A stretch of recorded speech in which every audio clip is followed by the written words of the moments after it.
Mesdames, Mesdemoiselles, Messieurs, attachez vos ceintures et préparez-vous à vivre une expérience inédite. Un voyage intellectuel, culturel, à travers des propos, des mots, du vécu, des émotions d'hommes et de femmes qui ont su se démarquer au sein de la société. Mesdames, Mesdemoiselles, Messieurs, bienvenue à bord du TEDx ESSIC.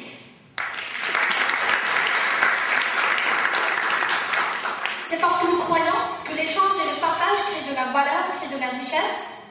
Une richesse, comme on a dit, intellectuelle, culturelle, aussi humaine, qu'on pourra par la suite orienter vers une logique de création de valeur.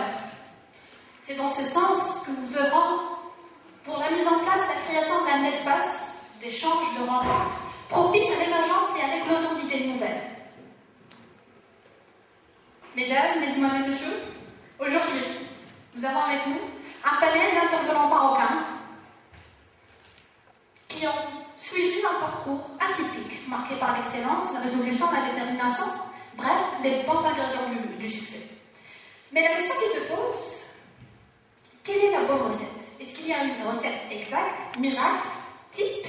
C'est ce qu'on va savoir aujourd'hui avec nos intervenants. اولا كنبغي نشكركم على بزاف على هذا اللقاء وهذا التكريم وكنا ما نطلع نلقى معكم تحت دونك كنشكركم بزاف على هذا اللقاء على التكريم ونشكركم ايضا على الهديه او لو تروفي اللي حزت به العام اللي فات واللي كان لي الشرف باش نحظى به. كنشكركم بزاف ومتفقات على اللي داروا.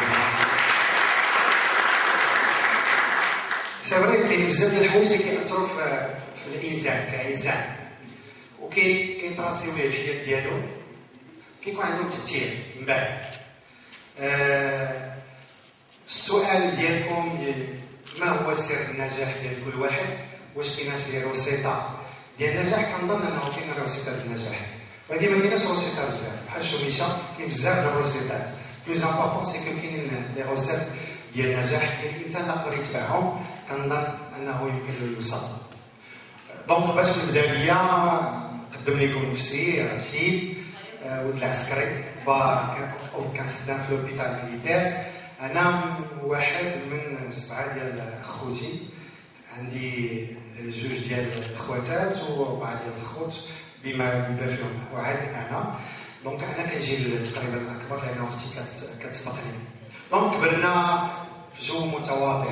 كتعرفوا واحد با عسكري كريم الناس، امي جات من الجبال ولي دريفي دونك كيعرف غير كود ولكن كان عسكري. ما وقعت واحد الحادثه في حياته اللي غيرات المسار ديالو. هو في واحد السطاج كان كيدير باش يمشيو للحرب، كان دار واحد السطاج وطاح يقز وتهرس. ولما تهرسات له هذا بقى تقريبا عايم، فحيدوا له هنا تهرس من رجليه، فحيدوا له واحد العظم من هنا وداروا في رجليه لتحت. الشيء اللي حتى هو حياته عاد يكون كيمشي للصحراء وهذا ولا خدام في لوبيتال ميليتير. دونك الوالد ديالي خدام في لوبيتال ميليتير. وعلاش هذه القضيه ديال لوبيتال ميليتير؟ لانه غادي غيكون عندها اسباب اللي عند الله سبحانه وتعالى هو اللي كيعرفها. البارح كنت في واحد الاجتماع واحد السيد عطى واحد دي 3 phrases qui m'ont marqué. Donc par rapport à une PowerPoint, comme si présentation un peu hasard, on va parler des 3 phrases qu'une personne a dit. En anglais, c'est great people, great service, great services, great results. Donc, des gens extraordinaires, du service extraordinaire et du résultat extraordinaire. نبداو بهذا 3 الكلمات ونشويه نخمو فيهم. Et je vais donner un petit peu quelques exemples de ma vie et des choses que j'ai vues autour de moi. Great people, j'ai eu la chance de rencontrer beaucoup de gens dans ma vie. J'ai travaillé, juste pour vous donner un petit backup, vous avez une petite histoire rapide de ce que j'ai fait dans ma vie. Anna, je suis marocain, né au Maroc, au Darbeda, j'ai eu mon bac normal, التربيه الوطنيه ديك الساعه ما عرفتش شنو دابا القرايه اللي قرينا كانت شي شويه الناس اللي ما كانوش كيقراو مزيان تيخلصوا قرايتهم ياك السيد وجي eu mon bac sciences mathématiques dans le temps بزاف الناس كانوا كيمشيو لفرنسا انا جي choisi de partir aux États-Unis صراحه ما كانش قرايه غاليه بزاف في امريكا مشيت الوالد ديالي عاوني et j'ai pu connaître beaucoup de gens des gens qui sont aujourd'hui assez connus et chacun كل واحد تعلمت منه شي حاجه لان امريكا على الجلسات الحركات يجيو on a même j'ai même vu un vice-président. هذا الرجل هذا il était un jeune homme كما في العرب il avait toujours rêvé de devenir ingénieur agricole. المهم à cette époque-là c'est ce qu'on m'a raconté parce que je ne l'ai pas connu assez. On m'a raconté qu'il voulait devenir ingénieur agricole et tout. Moi, il était 4e année de collège, je sais que ça allait crever. Il voulait s'inscrire, mais son père à lui était tombé malade. Donc, ma tâche, un homme assez de moyens pour lui payer ses études. Et il était le plus grand de ses frères. Donc, solution, il s'est engagé dans l'armée. Chef l'armée, c'est-à-dire homme de troupe, deuxième héros. Je me suis platine de l'Amchar. Oui, 35 درهم الشهر كان كيخلي لنا 5 دراهم و 39 درهم دارهم باش يقراو في كتب. Et pour arrondir ses fins de mois, comme il était doué en maths, il faisait les devoirs des élèves pilotes. وكان كيدخل في الطريق واحد المره يحصلوا واحد الكوبرين فرنساوي حصلوا كيدير داكشي il l'a tenu. Mais après, j'ai fait une bonne là-bas, puis je me suis doué en maths, ou d'être engagé en anglais, trop pour raconter l'histoire. Moi, il y a un an, je suis à l'école des aspirants, CRA. C'était un petit premier diplôme, puis un deuxième diplôme, puis là, aspirant sous-officier, où il a passé le brevet d'hélicoptère. Donc, même homme de troupe, là, je suis là. Après, plusieurs missions, il a eu l'idée de passer un autre brevet, le brevet de pilotage de chasse. Alors le brevet de pilotage de chasse, c'était tout ça, c'est l'élite des élites, et tout. 12 de brevet, j'ai. C'est ce qu'on a fait l'école aux États-Unis, Smith-Ha, Top Gun, si vous connaissez. Alors, جبتكم من الاول وانا كنوخر فين عرفت انا الوالد دوز طوب كان راني تصديت علاش parce que je regardais le film et il y avait le logo je l'ai regardé et il m'a ضربني في عيني je me suis dit j'ai vu ça quelque part كاين شي ورق عند الوالد صافي مشيت نقلب لقيت le diplôme de l'école Top Gun alors mon père à moi a été 3e le classement final de Top Gun en 1972.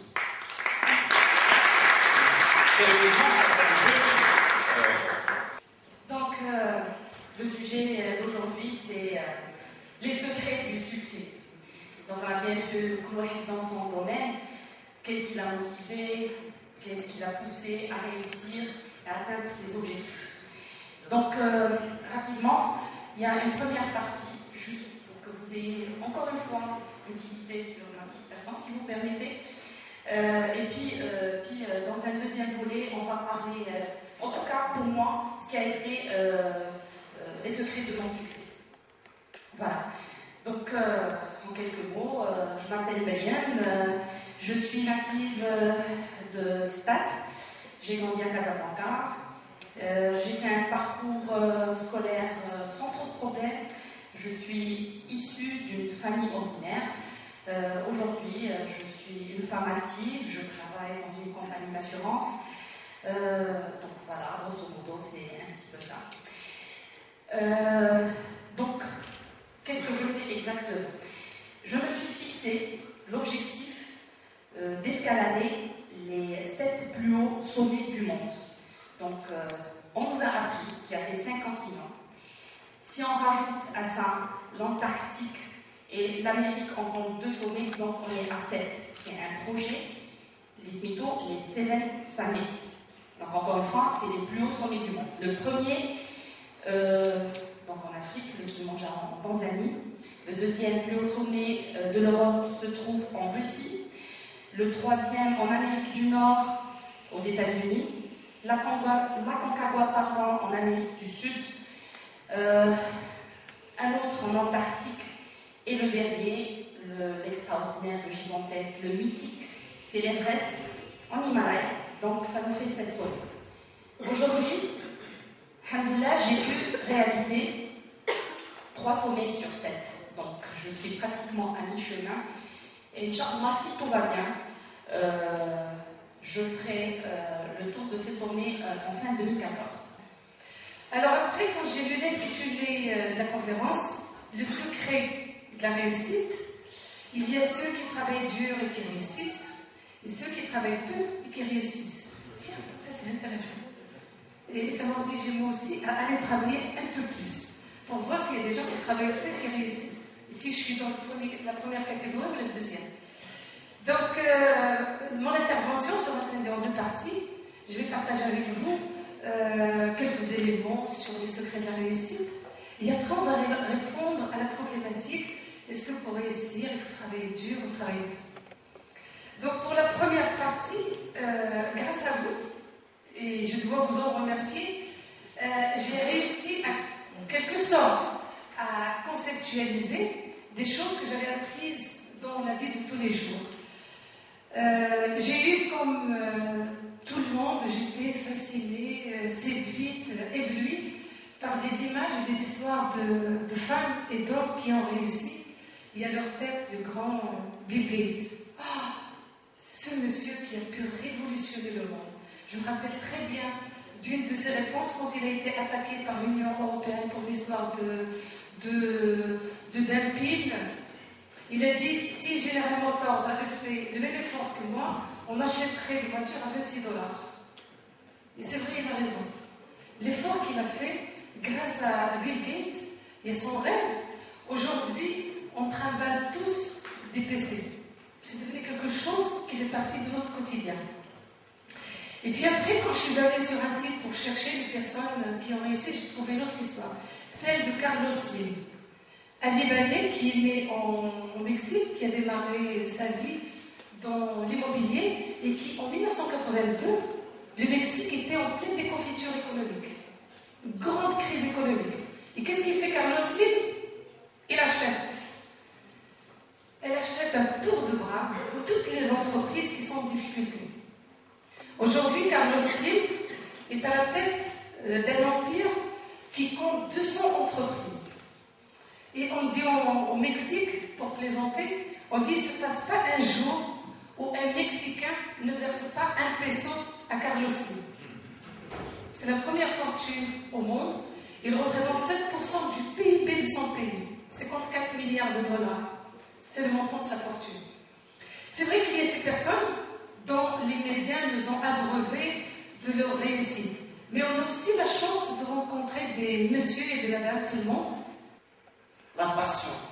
La passion, parce que regardez, Mark Fisher, il a dit la plupart des gens pensent que les millionnaires aiment ce qu'ils font parce que ça leur fait gagner de l'argent. Alors qu'au fait, les millionnaires, eux, ils gagnent beaucoup d'argent parce qu'ils aiment ce qu'ils font. Et si on y pensait un tout petit chouïa, on y pense comme ça. Quand on fait quelque chose et qu'on aime ce qu'on est en train de faire, on est passionné par ce qu'on fait. On va le faire, le refaire, et même si on ne gagne rien derrière, on gagne toujours quelque chose. Mais même si on ne gagne pas de manière financière, on va continuer à le faire.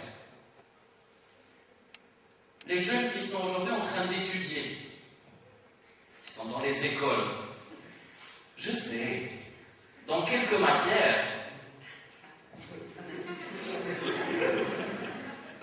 vous avez compris. Dans quelques matières, effectivement, on sent qu'ils sont là, ils ont envie de bosser et tout. Et donc d'autres. Je ne sais pas comment vous définir ça sans vous choquer. Ils ne sont pas là. Ils sont juste pas là. C'est pour ça que je me dis, la première ou le premier secret ne serait autre que la passion. La passion. L'amour qu'on peut porter à ce qu'on fait. Et on le voit des fois dans... Regardez, je prends juste les enfants, les tout petits enfants. Quand quand ils ont un devoir à faire, on le voit parfaitement sur leurs yeux. Ils sont là. Mais quand ils vont sortir, quand ils vont aller jouer, ils le font avec beaucoup d'amour. Ça brille dans les yeux. On le voit, on le ressent. Il y a des choses bizarres qui arrivent. Voilà. Alors, évidemment, le premier secret ne serait autre que la passion. Le deuxième secret,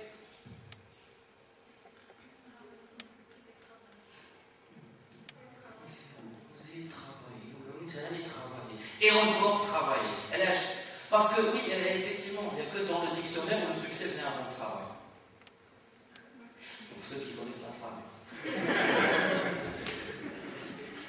Il n'y a que dans le dictionnaire où ça se passe comme ça. Ailleurs, c'est le boulot, le travail, le travail, le travail. Maintenant, en termes de quantité, en termes de temps, en termes de qualité, ça dépend des secteurs. Ça dépend des objectifs que l'on s'est fixés. On ne peut pas dire que si tu travailles 3 jours, tu vas réussir. Et dire à l'autre, si tu travailles 4 jours, tu réussiras plus. Non, ça n'a aucun sens. Ça n'a aucun sens. Il faut travailler, certes,